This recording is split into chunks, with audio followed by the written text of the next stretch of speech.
ನಟ ದರ್ಶನ್ ಅಂಡ್ ಗ್ಯಾಂಗ್ನಿಂದ ನಡೆದಿರೋ ರೇಣುಕಾಸ್ವಾಮಿ ಕೊಲೆ ಕೇಸ್ ಸಂಬಂಧ ಇಂದಿನಿಂದ ಟ್ರಯಲ್ ಆರಂಭವಾಗಿದೆ. ಕೊಲೆ ಕೇಸ್ನಲ್ಲಿ 7 ಹಾಗೂ 8ನೇ ಸಾಕ್ಷಿಗಳಾಗಿರೋ ರೇಣುಕಾಸ್ವಾಮಿ ಪೋಷಕರನ್ನ ವಿಚಾರಣೆಗೆ ಒಳಪಡಿಸಿ ಹೇಳಿಕೆ ದಾಖಲಿಸಿಕೊಳ್ಳಲಾಗಿದೆ.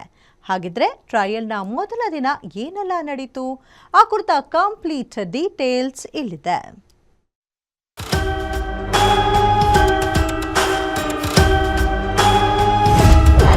ರೇಣುಕಾಸ್ವಾಮಿ ಮರ್ಡರ್ ಕೇಸ್ ಟ್ರಯಲ್ ಆರಂಭ. ಇನ್ ಕ್ಯಾಮೆರಾ ಪ್ರತಿಕ್ರಿಯೆಯಲ್ಲಿ ಸಾಕ್ಷಿ ಹೇಳಿಕೆ ದಾಖಲು.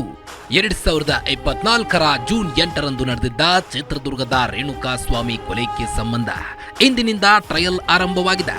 ನಟ ದರ್ಶನ್ ಸೇರಿದಂತೆ 17 ಮಂದಿ ಆರೋಪಿಗಳ ಅಗ್ನಿ ಪರೀಕ್ಷೆ ಇಂದಿನಿಂದ ಆರಂಭಗೊಂಡಿದೆ. ಇಂದು ಪ್ರಕರಣದ 7 ಹಾಗೂ 8ನೇ ಸಾಕ್ಷಿಗಳಾಗಿರುವ ರೇಣುಕಾಸ್ವಾಮಿ ತಂದೆ ಕಾಶಿನಾಥಯ್ಯ ಹಾಗೂ ತಾಯಿ ರತ್ನಪ್ರಭಾ ಕೋರ್ಟ್ಗೆ ಹಾಜರಾಗಿ ಪುತ್ರನ ಕೊಲೆ ಸಂಬಂಧ ಇನ್ ಕ್ಯಾಮೆರಾ ಪ್ರಕ್ರಿಯೆಯಲ್ಲಿ ಸಾಕ್ಷಿಯನ್ನ ಹೇಳಿದರು.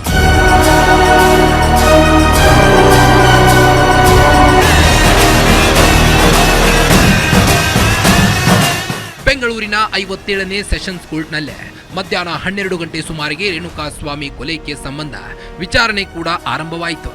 ಆ ವೇಳೆ ದರ್ಶನ್ ಪವಿತ್ರ ಗೌಡ ಸೇರಿದಂತೆ ಜೈಲಿನಿಂದ 7 ಜನ ಆರೋಪಿಗಳು ವಿಡಿಯೋ ಕಾನ್ಫರೆನ್ಸ್ ಮೂಲಕ ಹಾಜರಾಗಿದ್ದು, ಉಳಿದ ಆರೋಪಿಗಳು ಕೋರ್ಟ್ಗೆ ನೇರವಾಗಿ ಹಾಜರಾಗಿದ್ದರೆ ಪ್ರಕರಣದ 16ನೇ ಆರೋಪಿ ಕೇಶವ ಮೂರ್ತಿ ಹಾಗೂ 17ನೇ ನಿಖಿಲ್ ನಾಯಕ್ ಗೈರಾಗಿದ್ರು.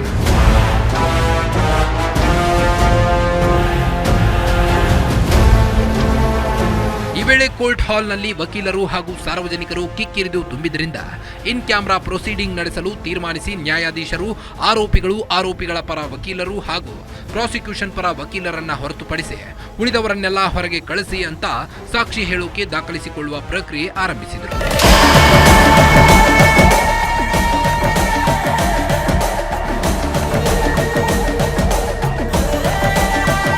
ಮೊದಲಿಗೆ ವಿಟ್ನೆಸ್ ಬಾಕ್ಸ್ನಲ್ಲೇ ನಿಂತು ಭಗವದ್ಗೀತೆ ಮೇಲೆ ಪ್ರಮಾಣ ಮಾಡಿದ ರೇಣುಕಾಸ್ವಾಮಿ ತಾಯಿ ರತ್ನಪ್ರಭಾ ಮಗನ ಕೊಲೆಯಾಗುವುದಕ್ಕೂ ಮುಂಚಿನ ವಿವರವನ್ನ ಸವಿವರವಾಗಿ ಹೇಳಿದ್ರು. ಬಳಿಕ ವಿಟ್ನೆಸ್ ಬಾಕ್ಸ್ ಪ್ರವೇಶಿಸಿದ ರೇಣುಕಾಸ್ವಾಮಿ ತಂದೆ ಕಾಶಿನಾಥಯ್ಯ ರೇಣುಕಾಸ್ವಾಮಿ ಕೊಲೆ ಕೇಸ್ ಸಂಬಂಧ ಅಂದು ಪೊಲೀಸ್ ವಿಚಾರಣೆ ವೇಳೆ ನೀಡಿದ್ದಂತಹ ಹೇಳಿಕೆಯನ್ನೇ ನ್ಯಾಯಾಧೀಶರ ಮುಂದೆ ಸಾಕ್ಷಿ ರೂಪದಲ್ಲಿ ಹೇಳಿದರು.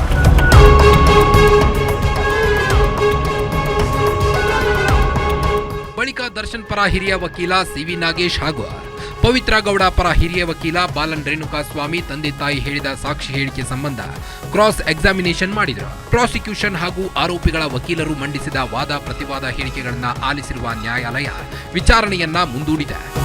S K Manjunath, crime bureau, guarantee news, Bengaluru.